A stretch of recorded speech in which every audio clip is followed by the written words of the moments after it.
Doctor Sanjeev Bhanawat के channel में आप सभी का हार्दिक स्वागत, अभिनंदन। साल के 365 दिन, हर दिन का अपना वैशिष्ट्य, चाहे अंतर्राष्ट्रीय स्तर पर हो, चाहे राष्ट्रीय स्तर पर या फिर स्थानीय स्तर पर, दुनिया में हर दिन का अपना महत्व है। ये दिन किसी न किसी विशेष उद्देश्य को लेकर के सेलिब्रेट किए जाते हैं। कभी कोई पर्व त्योहार का समय होता है, तो कहीं स्थानीय स्तर पर आयोजित मेले आदि होते हैं। कुछ दिन अंतर्राष्ट्रीय संगठनों और एजेंसीज ने एक व्यापक सामाजिक जागरूकता के लिए घोषित किए हैं, तो कुछ दिन उस क्षेत्र विशेष में जिन व्यक्तियों ने काम किया है, अपने जीवन को समर्पित कर दिया है, ऐसे कलाकारों, ऐसे विद्वानों को याद करने का, सम्मानित करने का दिन होता है। ऐसा ही एक दिन है 28 अक्टूबर, जिसे हम अंतर्राष्ट्रीय एनिमेशन दिवस के रूप में जानते हैं। एनिमेशन की उस शक्ति को सम्मान दिया जाता है जो दुनिया को किसी न किसी रूप में जोड़ती है, एक सूत्र में बांधती है। इस दिवस की शुरुआत की थी अंतर्राष्ट्रीय एनिमेटेड फिल्म एसोसिएशन ASIFA ने वर्ष 2002 में, ताकि एनिमेशन का उपयोग शिक्षा और मनोरंजन दोनों क्षेत्रों में पूरी सशक्तता और सार्थकता के साथ किया जा सके। और इसका जो प्रभाव पड़ता है, इसके व्यापक सामाजिक सांस्कृतिक प्रभाव है, उसका भी कहीं अध्ययन किया जा सके, चिंतन मनन किया जा सके, उनके उन प्रभावों को रेखांकित किया जा सके। इस दिन का चयन इसलिए किया गया था कि 28 अक्टूबर 1892 को फ्रांस के एक विख्यात कलाकार एमिल रेयाना ने इस दिन का चयन इसलिए किया गया था कि 28 अक्टूबर 1892 को फ्रांस के एक विख्यात कलाकार एमिल रेयाना ने पहली बार एनिमेटेड फिल्म का सार्वजनिक प्रदर्शन किया था। यह दिन उस ऐतिहासिक क्षण की स्मृति में मनाया जाता है जब मानव कल्याण के लिए, मनुष्य के मनोरंजन के लिए, उसकी शिक्षा के लिए पहली बार चित्रों में गति डालकर उसे एक तरह से जीवंत बनाने का प्रयास किया गया था, या यूं कहूं कि उसे जीवंत बनाने का भ्रम पैदा किया गया था।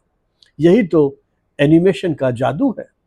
एनिमेशन एक बहुआयामी कला है जिसमें एक कहानी के माध्यम से हम पूरी दुनिया में अपनी एक पहचान बनाते हैं। ऐसे ऐसे कैरेक्टर हमने तैयार किए हैं जिन्होंने बच्चों से लेकर के बुजुर्गों तक सबको प्रभावित किया है, और वो एनिमेटेड कैरेक्टर अब कालजयी कैरेक्टर बन गए हैं। एनिमेशन का यही तो जादू है जिसने दुनिया भर के बच्चों से लेकर के बुजुर्गों तक के दिलों पर अपना अधिकार जमा लिया है।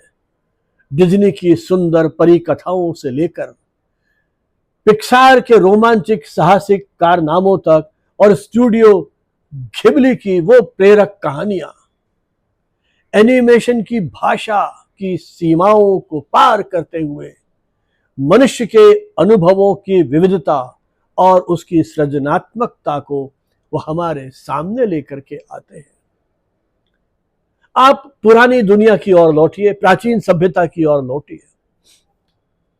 वो जो सभ्यता का प्रारंभिक काल था, उसमें भी तो व्यक्ति अपने आप को अभिव्यक्त करता ही था।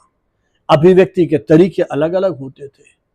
वो जो हमारी प्राचीन कला है, वो गुफाओं में चित्रों के माध्यम से, शैडो पपेट्री के माध्यम से, कठपुतलियों के माध्यम से हम अपनी बात को कहते थे।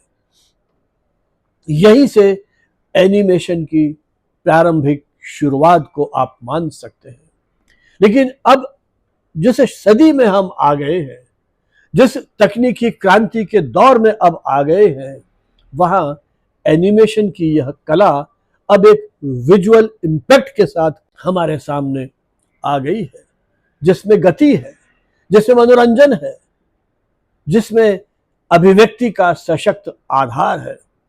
फ्रांस के प्रसिद्ध कैरिकेचर कलाकार और एनिमेटर एमिल कॉल, जिन्हें हम एनिमेटेड फिल्मों का जनक भी कह सकते हैं। उन्होंने 1908 में फैंटास्मगोरी नामक पहली पूर्ण एनिमेटेड फिल्म बनाई थी। इस फिल्म में चित्रों को इस तरह प्रस्तुत किया गया था कि वे लगातार बदलते हुए कई पात्रों में परिवर्तित होते नजर आते हैं। उसमें हास्य का पुट भी था, तो दृश्यात्मक कला का सामंजस्य भी था, और इसी सामंजस्य ने, इसी अभिव्यक्ति ने एक तरह से आधुनिक एनिमेशन की नींव रखी। समय के साथ तकनीक किस तेजी से बदल रही है, हम सब इसके साक्षी हैं। एनिमेशन भी भला इससे कैसे अछूता रहता। 1920 के दशक में सेल एनिमेशन का उदय होता है और इसी दौर में वॉल्ट डिज्नी ने मिक्की माउस जैसे जीवंत चरित्रों को जन्म दिया। 1930 के दशक में वार्नर ब्रदर्स ने लूनी ट्यून्स जैसी लोकप्रिय सीरीज शो को शुरू किया, जिसने पश्चिमी दुनिया में एनिमेशन की उस तकनीक को पूरी तरह बदल दिया। एनिमेशन के इतिहास का निर्णायक मोड़ था जब कंप्यूटर जनरेटेड इमेजेस की शुरुआत होती है। इसने 3D एनिमेशन की दुनिया में एक नया अध्याय जोड़ा, जहां पुरानी तकनीकों ने आधुनिक उपकरणों के साथ मिलकर एक अद्भुत दुनिया की संरचना की। आज हम 2D, 3D न जाने कितनी तरह की तकनीकों से परिचित हो चुके हैं और हमारी एनिमेशन की दुनिया पूरी तरह बदल चुकी है। उत्तरी अमेरिका को फीचर एनिमेशन उद्योग का जन्म स्थान माना जाता है। डिज्नी और वार्नर ब्रदर्स जैसे स्टूडियो ने यहां से एक तरह से एनिमेशन की दुनिया को नई शक्ति और सामर्थ्य दिया है। 1937 में डिज्नी की snow white and the seven dwarfs पहली फीचर लेंथ एनिमेटेड फिल्म थी, जिसने एनिमेशन की कहानी को कहने और पात्र के विकास की एक जो परंपरा है उसकी शुरुआत की थी। सिंक साउंड और टेक्निकलर के प्रयोगों ने एक तरह से एनिमेशन को एक नए दौर में पहुंचा दिया। उसके कुछ वर्षों बाद द लॉयन किंग, फाइंडिंग नीमो जैसी फिल्मों ने पर्यावरण संरक्षण और पारिवारिक मूल्यों से जुड़े हुए सरल सहज विषयों को छूना शुरू किया, और इसी के साथ साथ वो हर आयु वर्ग के दर्शकों के साथ एक तरह से जुड़ते चले गए। जापान ने अपने एनीमे से दुनिया भर में अपनी एक महत्वपूर्ण जगह बनाई एनिमेशन की दुनिया में। स्टूडियो घुबली की स्पिरिटेड अवे, जिसका अर्थ है आत्माओं की दुनिया में खो जाना, यह हायाओ मियाजाकी की एक प्रसिद्ध फिल्म है, जो एक छोटी लड़की चिहिरो की अद्भुत आध्यात्मिक यात्रा से दर्शकों का साक्षात्कार करवाती है। माई नेबर टोटोरो, जिसका मतलब है मेरा पड़ोसी टोटोरो, एक प्यारी सी कल्पनाशील कहानी है जिसमें दो बच्चियों और एक जादुई प्राणी टोटोरो दोस्त बन जाते हैं। यह फिल्म प्रकृति, बचपन और कल्पना के सौंदर्य की अद्भुत प्रतीक मानी जाती है। माय नेबर टोटोरो जैसी फिल्मों ने समाज, पर्यावरण और मानवीय संवेदनाओं को बहुत ही खूबसूरती के माध्यम से इस एनिमेटेड कला के उपयोग करते हुए, इसका प्रयोग करते हुए बेहतरीन प्रस्तुतियां दी है। दक्षिण कोरिया ने भी इस क्षेत्र में अपनी एक विशेष पहचान बनाई है। द हॉन्टेड हाउस और मेरुकलस लेडी बग जैसी लोकप्रिय श्रृंखलाएं उसकी उच्च गुणवत्ता और आकर्षक कहानी कहने की शैली है, उसके एक तरह से प्रतीक है। द हॉन्टेड हाउस, जिसका अर्थ है भूतिया घर या आत्माओं वाला घर, यह दक्षिण कोरिया की प्रसिद्ध हॉरर कॉमेडी सीरीज है, जिसका पूरा नाम है the haunted house the secrets of the ghost ball. 2016 में इसका निर्माण किया गया था। यह कहानी है दो भाई बहनों की, हरी और दोरी। एक रहस्यमयी घर में ये दोनों भाई बहन रहते हैं, जहां भूत, आत्माएं और जादुई घटनाएं निरंतर हमारा ध्यान आकृष्ट करती है। और उनका मित्र शिनबी एक प्यारा सा भूत है जो उन्हें बुरी आत्माओं से बचाता है। यह फिल्म संदेश, साहस, मित्रता और अच्छाई की जीत पर केंद्रित है। इसी तरह से चमत्कारी लेडी बग, यह कहानी दो किशोरों पर आधारित है जो पेरिस शहर में रहते हुए बुराइयों के साथ संघर्ष करते हैं। उनके पास कुछ जादुई शक्तियां हैं जिसके आधार पर वो अपने कार्यों का निष्पादन कर रहे हैं।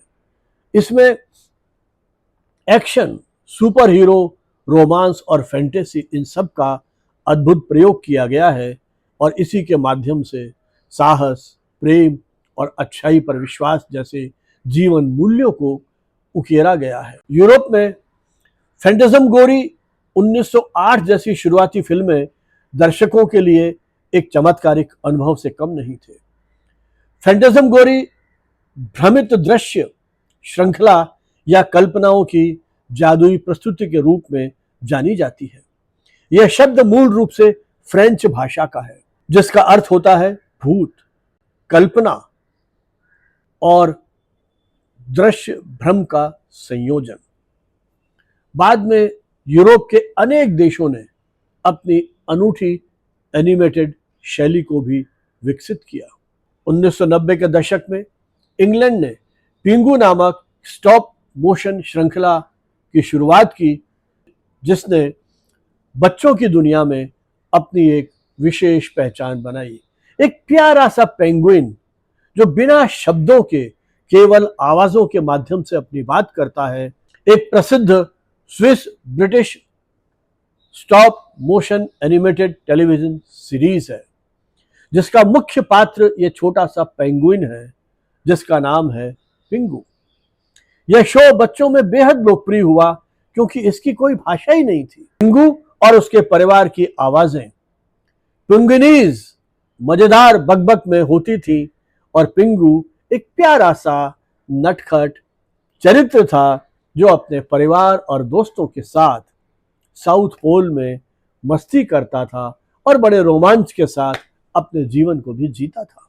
इसी तरह टिंटिन के रोमांचक कारनामे, द एडवेंचर्स ऑफ टिंटिन, या बेल्जियम के एक प्रसिद्ध कार्टूनिस्ट हेर्जे की बनाई हुई विश्व प्रसिद्ध कॉमिक सीरीज है जिसमें एक युवा रिपोर्टर टिंटिन और उसका वफादार कुत्ता स्नोई दुनिया भर में रहस्यमय और रोमांचक यात्राएं करते हैं।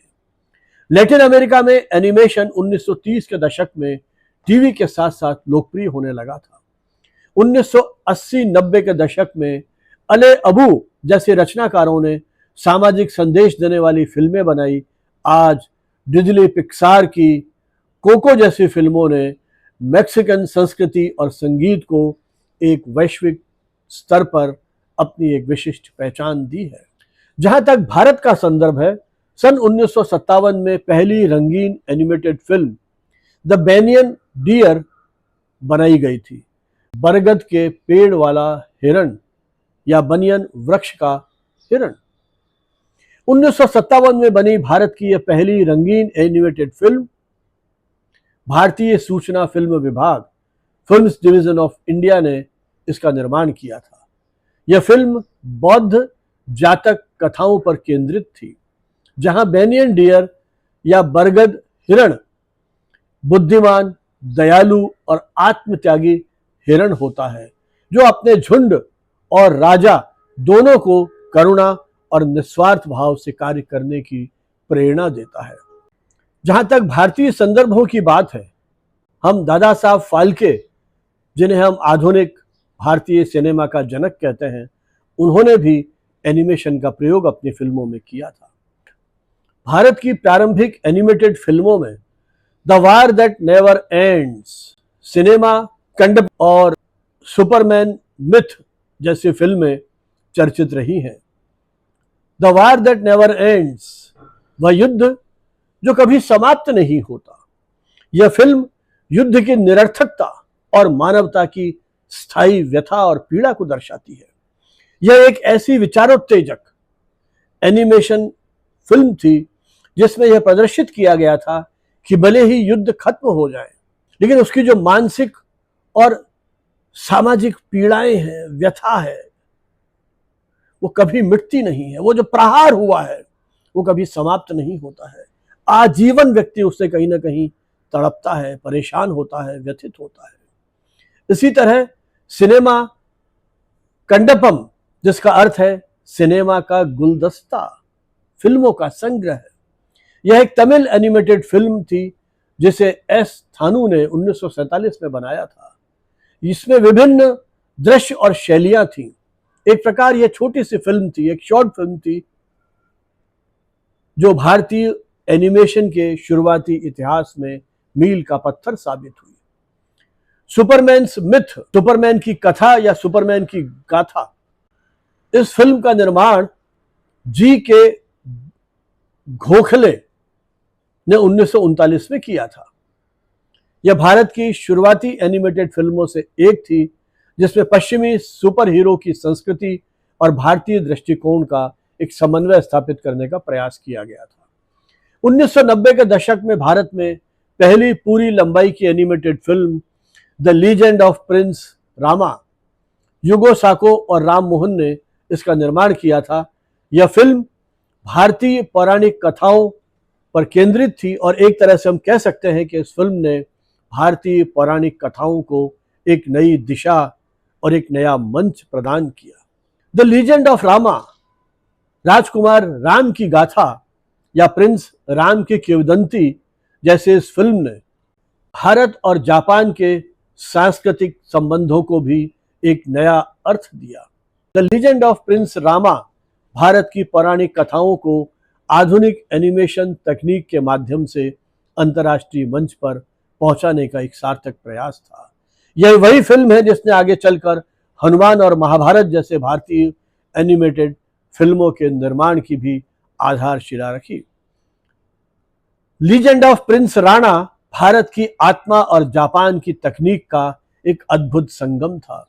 यह एक ऐसी एनिमेटेड गाथा थी जिसने रामायण को विश्व मंच पर स्थापित किया। 2000 के दशक में कार्टून नेटवर्क डिज्नी, पोगो और हंगामा जैसे चैनलों ने एनिमेशन को घर घर तक पहुंचाने की शुरुआत कर दी थी। छोटा भीम जैसे किरदार भारतीय बच्चों के नायक बन गए थे। आज नेटफ्लिक्स और डिज्नी हॉटस्टार जैसे अनेक प्लेटफॉर्म हैं जो भारतीय एनिमेटेड जो फिल्म्स हैं या भारत के जो एनिमेटर्स हैं उनको एक वैश्विक मंच प्रदान कर रहे हैं।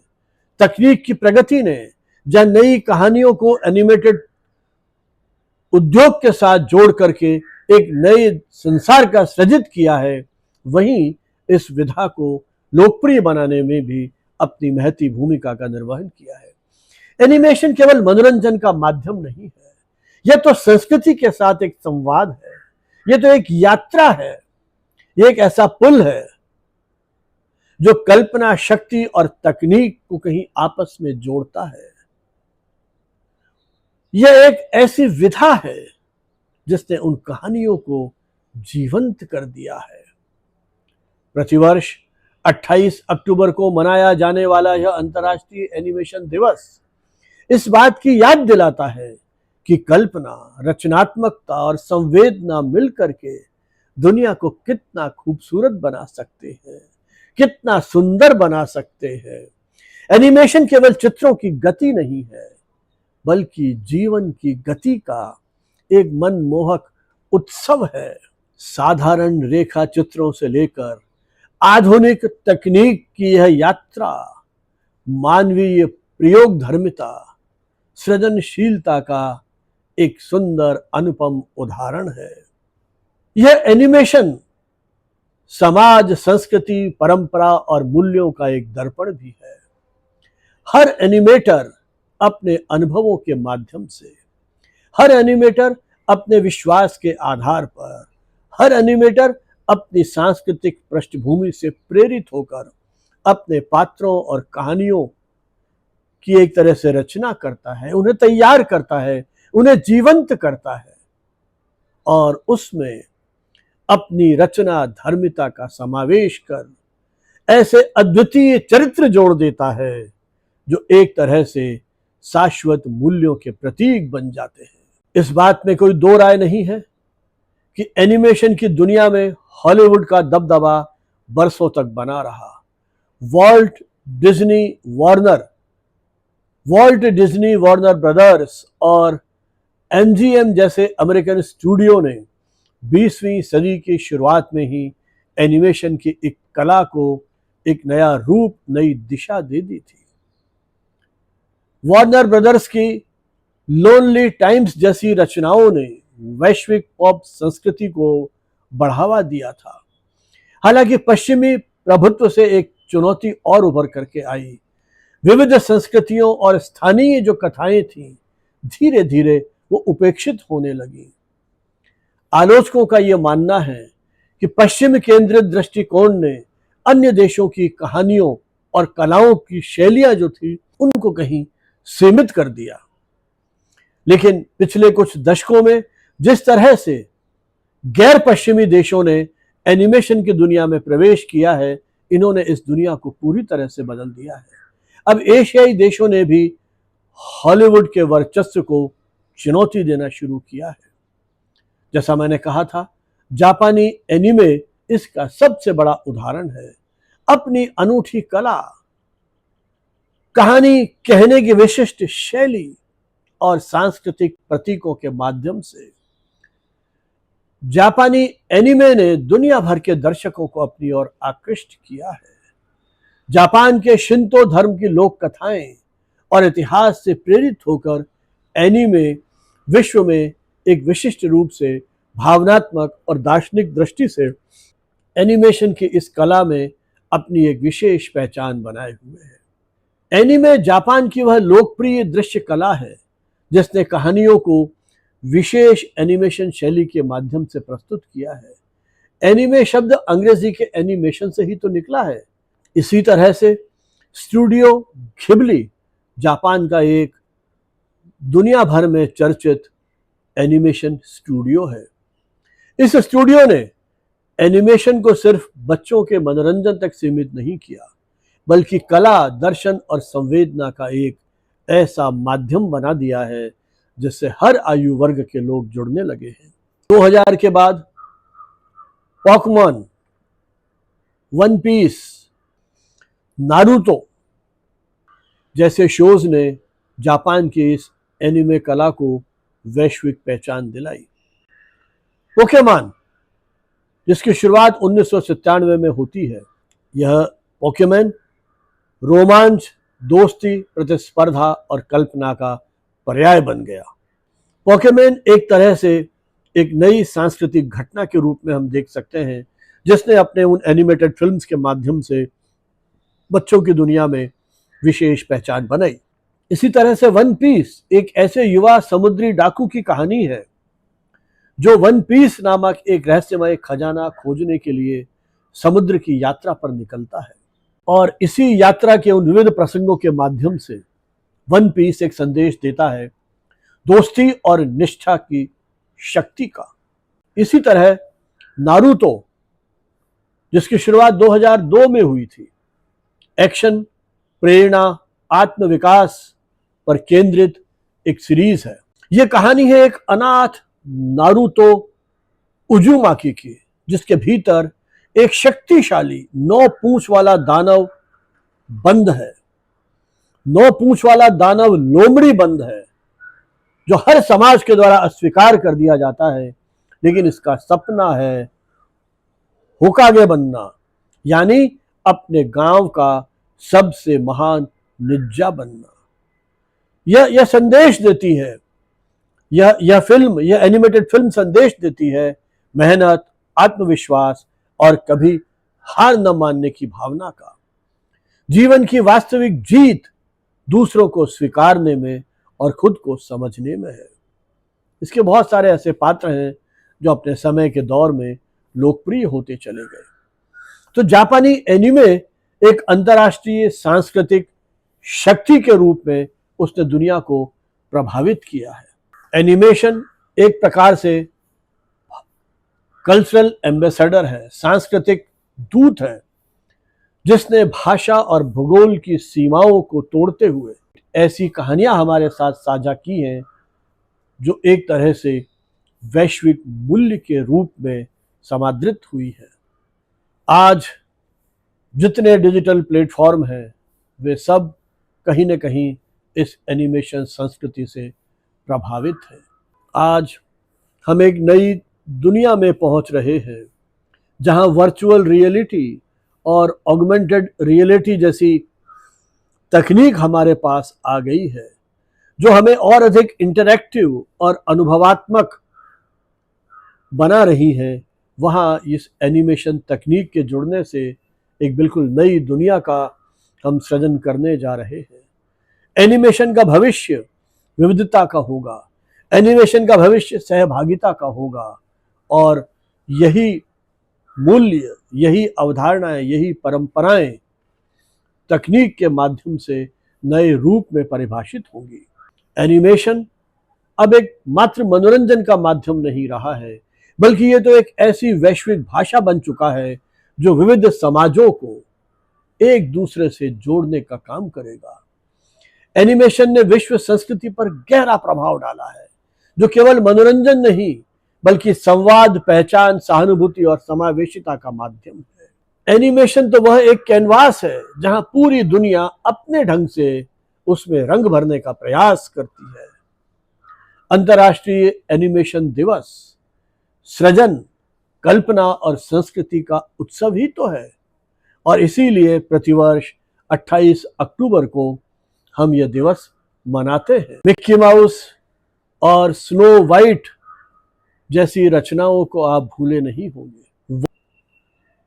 मिक्की माउस सिर्फ एक कार्टून कैरेक्टर नहीं था, बल्कि वह तो डिज्नी साम्राज्य की एक आत्मा के रूप में सम्मानित था। वह एक खुशमिजाज, बुद्धिमान और दयालु चूहा है जो हर चुनौती का सामना हास्य और साहस के साथ करता है। मिक्की के साथ आने वाले अन्य पात्र मिन्नी माउस, डोनाल्ड डफ, गूफी, ये सब चाहे बच्चे हों चाहे बड़े, सबको प्रफुल्लित करते थे, आनंदित करते हैं और उनके चेहरे पर एक मुस्कुराहट ला देते हैं। एनिमेशन के इतिहास में मिक्की माउस सदा याद किया जाएगा। स्नो वाइट एक सुंदर और दयालु राजकुमारी है जिसे उसकी सौतेली रानी ने ईर्ष्या के कारण महल से निकाल दिया। वह जंगल में 7 बौनों के साथ रहती है, लेकिन वह रानी उसे जहरीला सेब देकर के मारना चाहती है। लेकिन ये प्रेम की शक्ति है कि स्नो वाइट फिर जीवित हो जाती है। स्नो वाइट मासूमियत, दया और सच्चे प्रेम की कहानी है। वो कहानी यह सिखाती है कि भलाई और सच्चाई अंततः बुराई पर विजय प्राप्त करती है। भारत के एनिमेशन इतिहास में भीमसेन खुराना जैसे व्यक्तित्व विशेष महत्व रखते हैं। भारतीय एनिमेशन, टेलीविजन और सिनेमा के अग्रणी निर्देशक और कलाकार निर्माता भीमसेन खुराना को भारतीय एनिमेशन का कला संवेदनशील चेहरा भी कहा जाता है। उनका काम भारतीय परंपरा, मानवता और संवेदना के साथ गहराई से जुड़ा हुआ है। 1970 की उनकी फिल्म द क्लाइंब, चढ़ाई, संघर्ष की यात्रा अपने आप में एक चर्चित फिल्म रही है।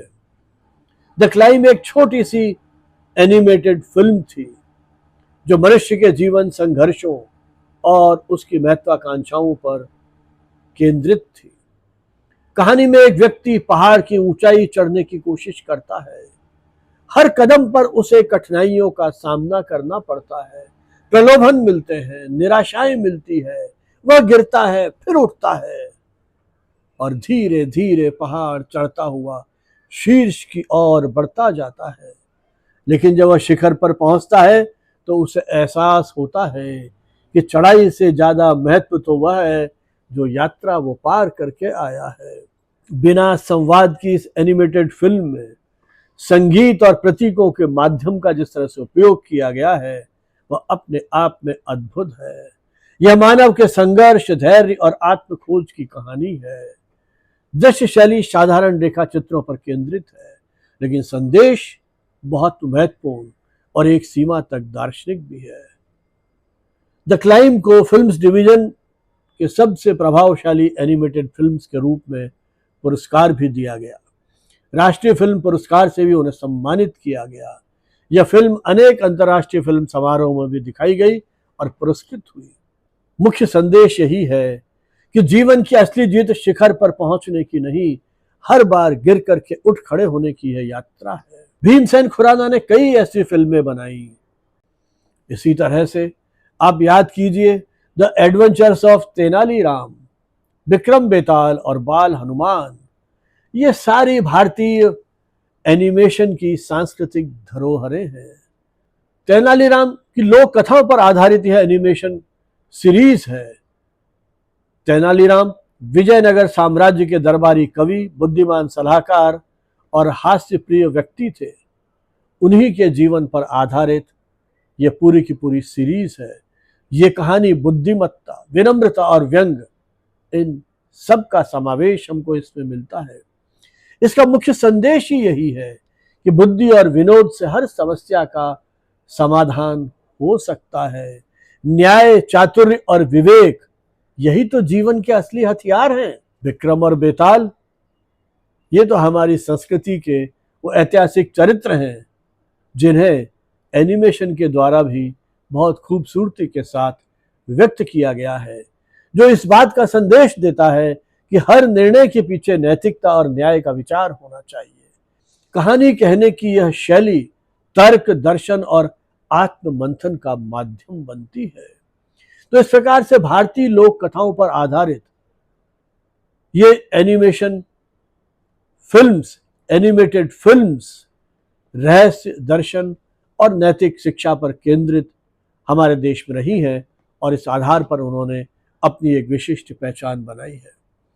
आज भारत में ऐसे अनेक चरित्र एनिमेशन के द्वारा तैयार हुए हैं जिनमें छोटा भीम, मोटू पतलू आदि बच्चों के वो लोकप्रिय चरित्र हैं और भारतीय एनिमेशन की एक विशिष्ट पहचान। ये एनिमेशन फिल्म्स बच्चों की कल्पना को उड़ान देते हैं, युवाओं को एक रचनात्मक सोच के लिए प्रेरित करते हैं और वयस्कों को समाज, राजनीति और पर्यावरण जैसे समकालीन चुनौतियों और मुद्दों के बारे में सोचने, चिंतन करने के लिए विवश करते हैं।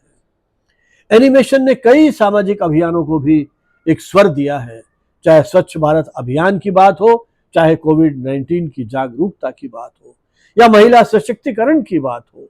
ऐसे अनेक सामाजिक अभियान हैं जिन्हें एनिमेशन के माध्यम से आगे बढ़ाया गया है, लोकप्रिय बनाया गया है और समाज में जागरूकता पैदा की गई है। शिक्षा के क्षेत्र में भी एनिमेशन एक सशक्त माध्यम के रूप में उभरा है। ऐतिहासिक घटनाओं के साथ साथ वैज्ञानिक अवधारणाओं को भी एनिमेशन के माध्यम से विद्यार्थियों को प्रभावी ढंग से समझाया जा सकता है। आज एनिमेशन और मल्टीमीडिया के अनेक ऐसे प्रशिक्षण केंद्र खुल गए हैं जहां इनसे संबंधित पाठ्यक्रमों को संचालित किया जा रहा है। जहां हम शिक्षा की बात करते हैं तो भारतीय संदर्भ में एक चिड़िया अनेक चिड़िया जैसी एनिमेटेड शॉर्ट फिल्म्स को हम कभी भूल नहीं सकते। 1974 में जब ये फिल्म बनी थी तो इसने एकता और विविधता का कितना सुंदर संदेश उस दौर में दिया था। भीमसेन खुराना के निर्देशन में बनाई गई यह फिल्म 7 मिनट की एक शॉर्ट फिल्म थी जिसने बच्चों को एकता में बल है, एकता में शक्ति है, कितना सरलता और सहजता के साथ यह संदेश दिया था। इस कहानी के माध्यम से बच्चों को समझाया गया कि संगठन और सहयोग ही असली शक्ति है।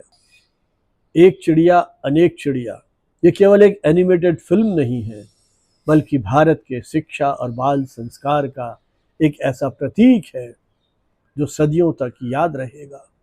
70-80 के दशक में यह फिल्म दूरदर्शन पर नियमित रूप से प्रसारित होती रही है और करोड़ों भारतीयों के मन में यह फिल्म आज भी रची बसी हुई है।